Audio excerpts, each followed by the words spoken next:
Good afternoon, everyone. I want to welcome you here to our Bitcoin Innovation Mining Summit today. My name is Jason Ward, and I have the honor of leading the blockchain incubator within Fidelity Center for Applied Technology. Within the blockchain incubator, we're focused on bringing outside research into the firm, educating and inspiring Fidelity associates, and also working to build new products and services. And we're very excited to talk with folks today about sustainability and innovation in the Bitcoin mining area. Let's set the context. Fidelity Investments, large traditional financial services firm. People have come to know that Fidelity is interested in digital assets. Well, the Fidelity journey started back in 2015 through a research and development effort that had us starting out mining Bitcoin. And we entertained this type of activity for a few reasons. We wanted to understand the potential for cryptocurrencies and blockchain technology. We also needed to understand the network security and network economic components so that we could understand how this emerging technology may influence our world in the future. We've come to realize that there's all types of innovation happening in this space, whether it's around hardware or different energy sources. So the speakers that you're going to hear from today represent some of the most forward-thinking companies in the world. We sincerely hope that you will find this day both informative and inspirational. It's my pleasure to invite Aaron Lavee up to talk about Vespene Energy. Aaron is a co-founder and chief growth officer of Vespene.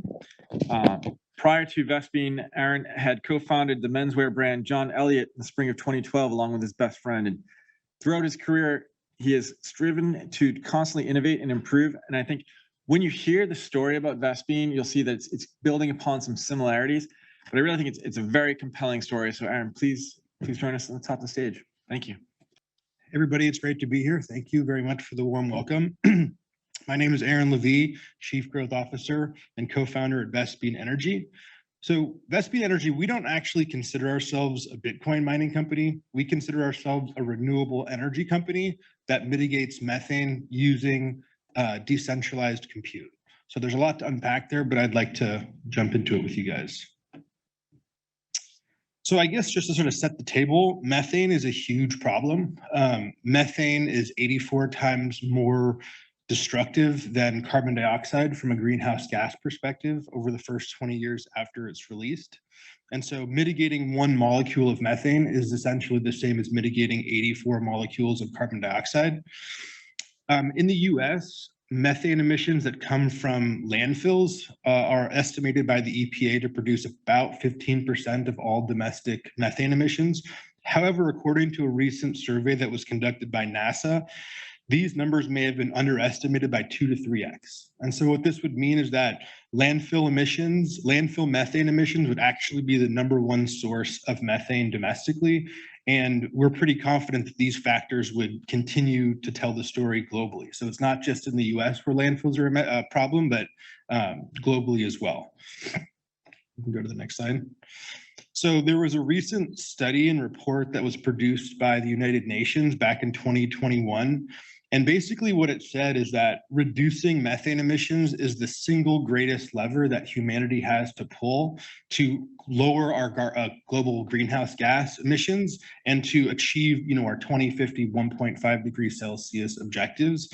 And so mitigating methane emissions should be on everybody's radar as one of the largest environmental things that we can do to help save the planet. So traditionally, there's only been 2 things that landfills can do to beneficially use their methane. The first is that they can produce a power plant and sell electricity back to the grid.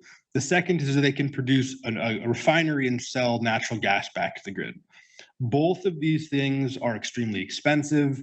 Both of these things require connections to the grid and other infrastructure. Both of these things can take many, many years in development and permitting. And so as the result, the vast majority, about 72% of US landfills, don't have a beneficial use for their methane.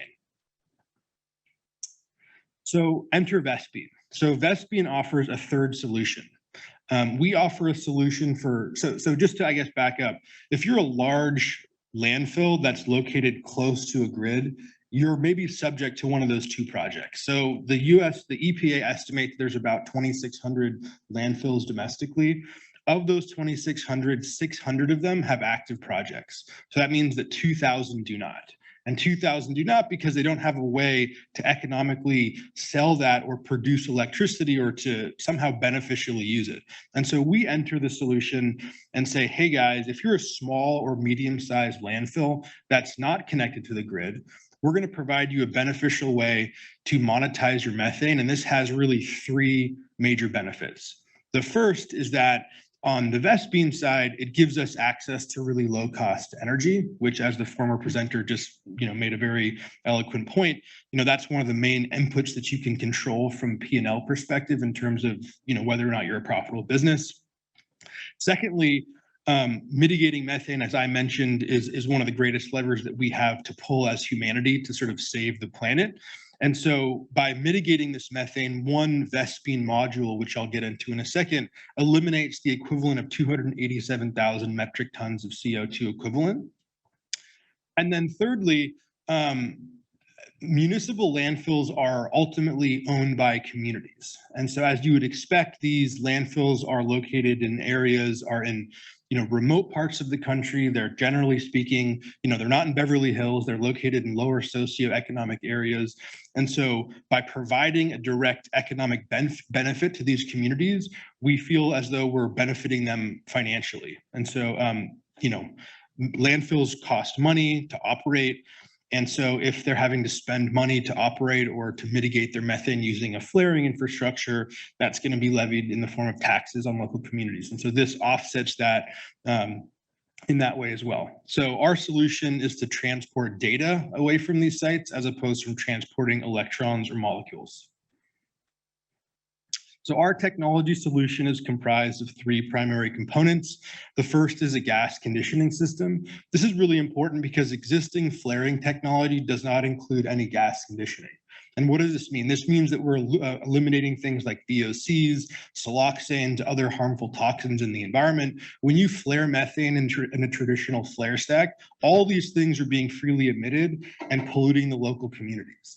And so our solution filters out these pollutants before pushing it through our micro gas turbine.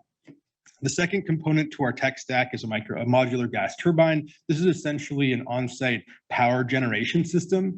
And then the third part of our tech stack is containerized Bitcoin mining data centers. This sort of forms the foundation for a concept that we're developing called a Vespene self-sustaining microgrid. And so, as I mentioned, Bitcoin mining for us is a stepping stone on the path to a renewable energy future. We don't actually view, in the short term, while Bitcoin mining is our primary revenue source, it's not our long-term vision for the company. And so what is a self-sustaining microgrid? Essentially, it's a LFG to energy project that's linked to on-site interoperable data processing. And this has a number of benefits. And so, landfill gas comes in, it'll go through our gas conditioning system. It'll then go through a micro turbine to generate electricity, which then powers modular containerized Bitcoin mining data centers on site. But that's not where the conversation ends. And so, I guess some of the benefits of this solution is that, previously, and I'll talk about our pilot site here for a second. Our pilot site is located in Central California. It's a landfill that has a current flare, and that flare has recently been decommissioned, so it's in need of repair. And these flares can cost anywhere from $1 to $2 million, even more. They can cost hundreds of thousands of dollars a year in terms of operation and maintenance cost. And so this is a real expense that local communities have to bear. So we come in and say, hey guys, don't replace your flare, save the few $100,000 you would plan to spend on operation maintenance, and we'll actually start to pay you for your landfill gas. So we're essentially turning a liability into an asset. Also, this solution is really fast and scalable. Government permitting requirements vary significantly from state to state, but we can be up and running in about 3 to 6 months. And so we can be on site mitigating methane in a very short period of time. This solution is fully self-contained. It doesn't require the transportation of gas. It doesn't require the construction of pipelines. It doesn't require any grid connection. And so we're black start capable with no additional energy input from the grid required from the start. It's also a natural hedge to RNG. So this is sort of another aspect of the current energy discussion that's going on. There's a lot of government incentives that are incentivizing the production of RNG right now. And so if you look at the overall economics as they relate to RNG purchases, the majority of the economics are coming from government subsidies, not actually the sale of the underlying assets. And so in our view, this is over time going to shift. There's going to be a lot more need for electricity and a lot less need for RNG. And so we present a viable economic alternative to producing RNG. The other thing that's really interesting about our solution is that we can be complementary to closed sites. So by landfills in general are over the United States are increasing the amount of methane they're producing on average by about 4% a year. And so, and these sites, even after a landfill has been closed, is going to continue to produce gas for decades. So even after a landfill site has been closed, a closed landfill means that it's no longer accepting trash. It can be continuing to produce methane for 20 or 30 years past its close date. And then lastly, which is I think one of the more interesting parts of our solution, is that it lays the foundation for electrification. And that's really where we see this company going. The self-sustaining microgrid provides this base camp where future electrification can take place at an accelerated rate. So from an environmental impact perspective, if we achieve our plans for scale and we have 500 modules deployed by 2028, it will be the equivalent of reducing the emissions from 31 million cars or 28 million homes, or this is the statistic that I like the best.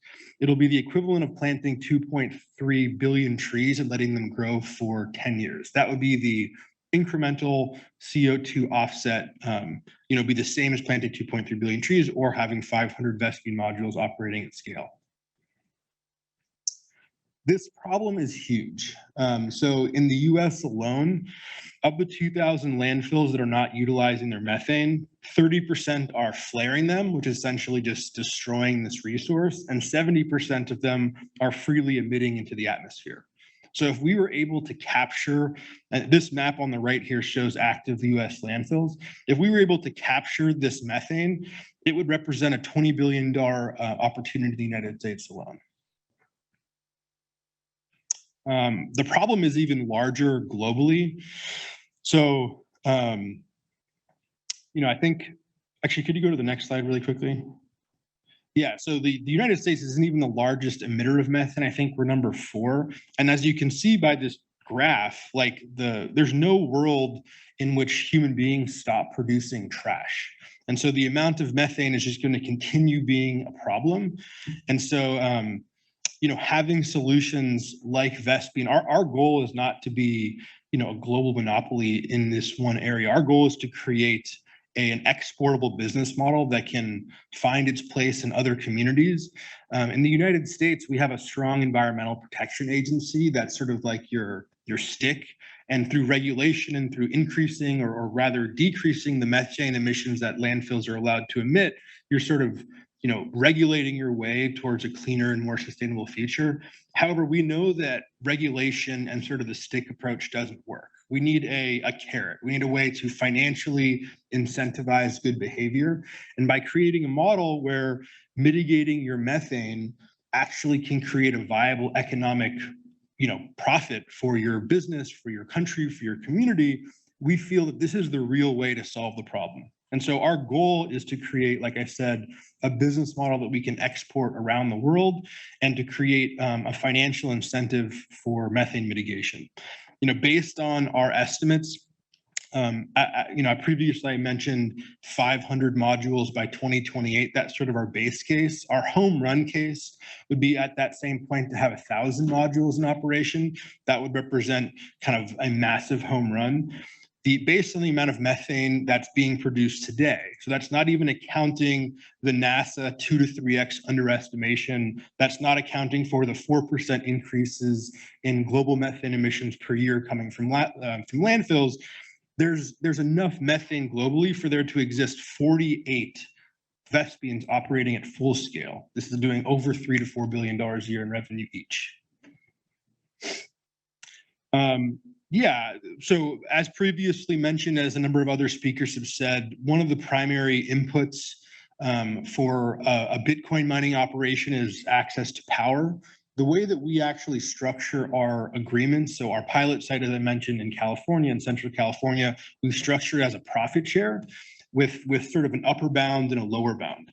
And so the way it works is that when Bitcoin economics are sort of poor, as they are right now, as we would call a bear market, we're paying on the order of 0.5, half a cent to 1 cent per kilowatt hour when economics and margins matter. However, when you're entering a bull market, the economics, the margins don't matter as much. And so we'll pay close, 3.5 cents to 4 cents per kilowatt hour. And the reason that we structure in that way is we want to provide protection for us on the downside. We also want to provide some economic flexibility for the local municipalities who are playing this game and to participate in the upside.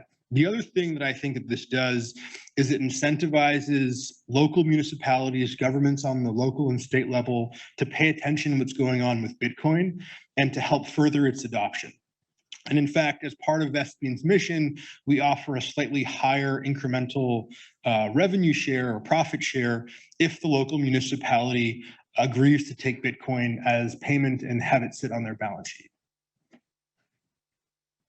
Yeah, so as I mentioned, we don't see ourselves as a Bitcoin mining company. We see ourselves as a renewable energy developer. And so this graph sort of shows, we'll mine Bitcoin, we'll expand our footprint, we'll reinvest in the business. But at some point, our goal is to develop a distributed, decentralized network of these sites across the country that are producing electricity at a low cost, that are mitigating methane in the process. And then we'll evaluate what is the highest and best use for electricity on a site-by-site basis. And as you'll see from the next slide, one of those things